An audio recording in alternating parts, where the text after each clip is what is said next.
अस्सलाम वालेकुम, my name is Arsalan Ahmad and you watching Arsalan Ahmad YouTube channel. आज की अब इस वीडियो में 12th क्लास 223 का 22 साल का रिज़ल्ट चेक करने का मेथड देखेंगे कि हम 12th क्लास का रिज़ल्ट कैसे निकाल सकते हैं। फर्स्ट ऑफ़ ऑल आप अपने मोबाइल या अपने लैपटॉप की स्क्रीन पर सबसे पहले सर्च करें 22 साइज वॉल।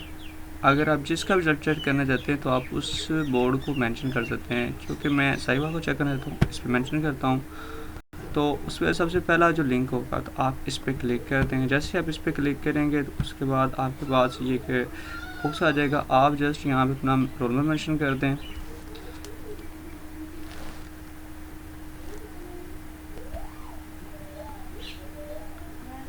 जैसे कि मैं यहाँ पे रोल नंबर मेंशन कर रहा हूँ,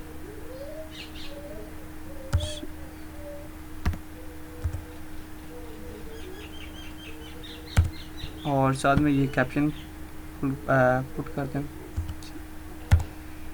7 3 8। और जैसे आप कहेंगे गेट रिजल्ट तो आपके पास